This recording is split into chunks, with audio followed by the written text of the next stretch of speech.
હે everyone, good morning. આજે મારી મોર્નિંગની શરૂઆત થઈ ગઈ છે મારા ગરમ પાણી જોડે એન્ડ ત્યાર પછી નાસ્તો કરી રેડી થઈ મેં બી નીકળી ગઈ છું। અત્યારે મારી એક્ઝામ છે આજે, સો આપવા માટે એન્ડ ફાઇનલી પહોંચી ગઈ છું અત્યારે કોલેજ।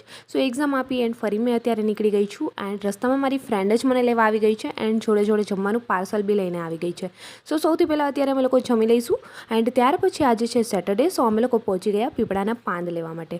અહીંયાથી પીપળાના પાંદ લઈ એન્ડ પહોંચી ગયા અમે ભોળાનાથના મંદિરે। ભોળાનાથના દર્શન કરી આજે મારું પાર્સલ આવી ગયું હતું બુકનું, સો એમ મેં લેવા પહોંચી ગઈ એન્ડ ત્યાર પછી હનુમાનજી દદુને મનાવી લીધા એન્ડ ત્યાર પછી અમે લોકો બેસી ગયા જમવા। એન્ડ આજે તો જોડે જોડે ઢોસાની જોડે જોડે ફ્રૂટ ડીશ એન્ડ કેરીનો રસ બી મળી ગયો એન્ડ મજા જ પડી ગઈ આજે તો જમવામાં બી। એન્ડ જમીને ફરી બેસી ગઈ છું મેં અત્યારે સ્ટડી ટેબલ પર એન્ડ મારું રીડિંગ કરી દીધું છે સ્ટાર્ટ, કેમ કે મારે છે કાલે એક્ઝામ। સો ફાઇનલી અત્યારે મેં એમની પ્રિપરેશન કરીશ એન્ડ કાલના પેપરની તૈયારી થઈ જાય। સો ચલો જલ્દીથી મારી એક્ઝામ બી ફિનિશ થાય એન્ડ આઈ હોપ કે આજનો મિની વ્લોગ બી તમને પસંદ આવ્યો છે। તો વ્લોગને લાઇક, કમેન્ટ, શેર, સબસ્ક્રાઈબ જરૂર કરજો।